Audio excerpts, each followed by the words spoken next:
तो आज एक नया चैप्टर ट्रायंगल्स में जा रहे हैं सीबीएसई क्लास 10 का, जिसमें एक्सरसाइज 6.1 करेंगे। तो इसमें पहला क्वेश्चन है fill in the blanks using the correct word given in brackets. तो इसमें कुछ स्टेटमेंट्स दिया, उसको फिल इन द ब्लैंक्स करना है। All circles are congruent similar. तो क्या सभी सर्किल्स कॉन्ग्रुएंट होते हैं या सिमिलर होते हैं? तो कॉन्ग्रुएंट का मतलब क्या होता है? कॉन्ग्रुएंट कॉन्ग्रुएंट का मतलब होता है same to same, photocopy. Just congruent का मतलब होता है same to same, same in all aspect. Congruent का मतलब same to same in all aspect. अगर कहते हैं कि दो ट्रायंगल कॉन्ग्रुएंट है, तो ये जो ट्रायंगल है सेम टू सेम यही है। अगर ए बी सी और डी ई एफ ट्रायंगल है, तो ये ट्रायंगल जो है सेम टू सेम है। ये एंगल बराबर, ये एंगल बराबर, ये एंगल बराबर, ये एंगल बराबर, ये एंगल बराबर, ये एंगल बराबर, और ये साइड्स, कॉरस्पॉन्डिंग साइड्स सब बराबर होंगे। तो ये कॉन्ग्रुएंट फिगर, यानी कि हूबहू सेम टू सेम को ही कॉन्ग्रुएंट कहते हैं। तो कॉन्ग्रुएंट का मतलब आप लोग समझ गए होंगे कि सेम टू सेम को ही कॉन्ग्रुएंट कहते हैं। ऑल एस्पेक्ट में कोई भी दो फिगर जब ऑल एस्पेक्ट में सेम टू सेम है, केवल प्लेस का अंतर, इसको यहां रख देंगे या इसको यहां रख दे, तो एक दूसरे को कवर कर ले। चाहे एंगल हो चाहे कोई भी फिगर हो, अगर वो एक दूसरे पर पूरी तरह ओवरलैप हो जाए तो उसको कॉन्ग्रुएंट कहेंगे। इस प्रॉपर्टी को कॉन्ग्रुएंसी कहते हैं। तो all circles are congruent similar. तो अब इसमें कहता है क्या ऑल सर्किल्स आर कॉन्ग्रुएंट होंगे? तो ऑल सर्किल्स, मान लीजिए ये सर्किल, ये सर्किल है, ये सर्किल है, ये सर्किल है, तो क्या ये दोनों कॉन्ग्रुएंट हो सकते हैं? लेकिन ये दोनों तो कॉन्ग्रुएंट नहीं है, ये दोनों तो कॉन्ग्रुएंट नहीं है। हाँ, सिमिलर है, सिमिलर। अभी दूसरा वर्ड आता है सिमिलर। सिमिलर का मतलब क्या होता है? सिमिलर का मतलब होता है एक ही प्रकार, एक ही आकार का, एक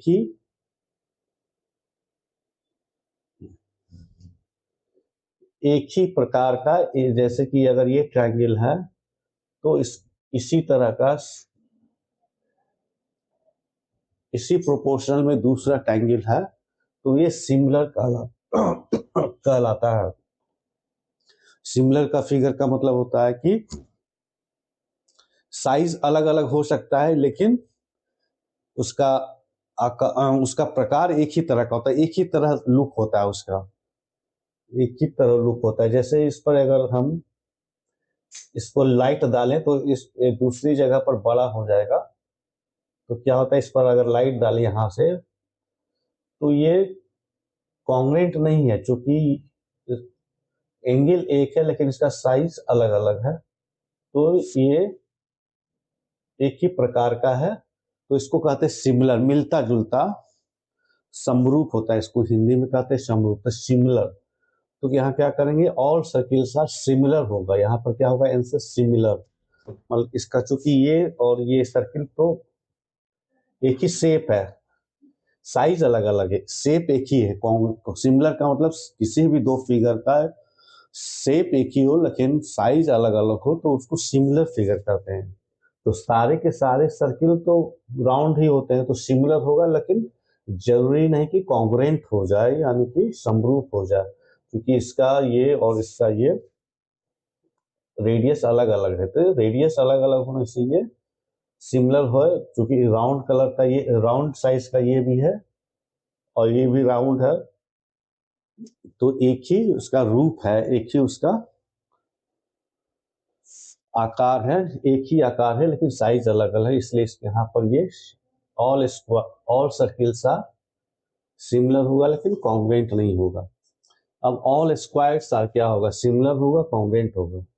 तो ऑल स्क्वायर तो एक ही, सिमिलर तो हो सकता है क्योंकि एक ही शेप है इसका, ये भी स्क्वायर है, तो शेप एक ही है लेकिन उसका साइज अलग अलग है। तो यहाँ पर ऑल स्क्वायर्स आर सिमिलर हो सकते हैं, बस कॉन्ग्रुएंट नहीं हो सकते हैं।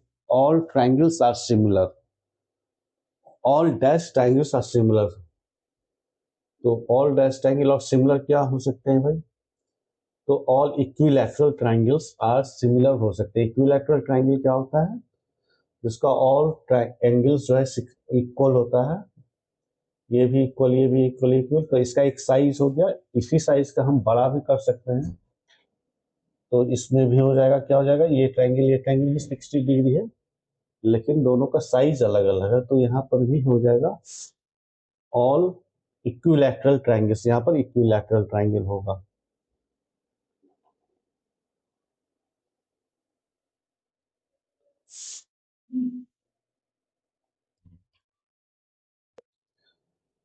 फोर्थ नंबर में क्या कर रहा है बच्चों? Two polygons of the same number of sides are similar. Two polygons है तो उसका सेम सेम नंबर साइड्स है, तो वो सिमिलर होगा if their corresponding sides are their corresponding sides if their corresponding angles are। तथा टू पॉलीजन्स जो है सिमिलर होना, टू पॉलीजन्स जो है सिमिलर है, तो उसका शर्त क्या क्या हो सकता है? Their corresponding angles are, corresponding angles हमेशा इक्वल रहेगा तभी होगा वो।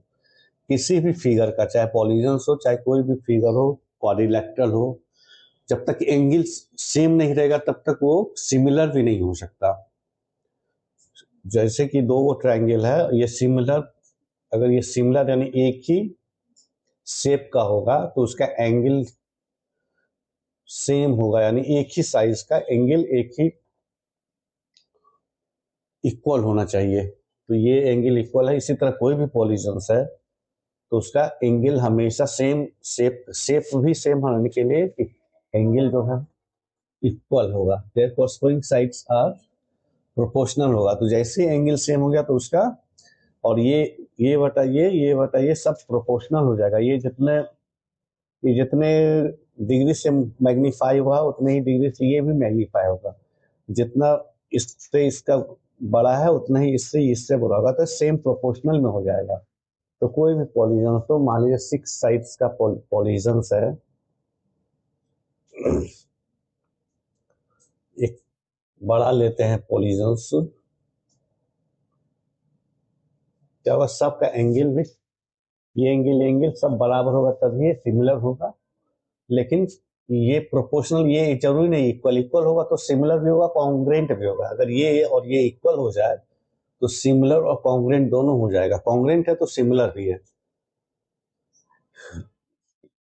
तो इसका अगर केवल सिमिलर है तो उसका साइड्स प्रोपोर्शनल होगा। ये जितने, जिस रेशियो से ये दोनों का अंतर बढ़ रहा है उसी रेशियो से ये और ये भी बढ़ेगा, तभी एंगल बराबर बना पाएगा, नहीं तो एंगल बराबर नहीं बना पाएगा। इसलिए इसका आंसर क्या क्या हो जाएगा?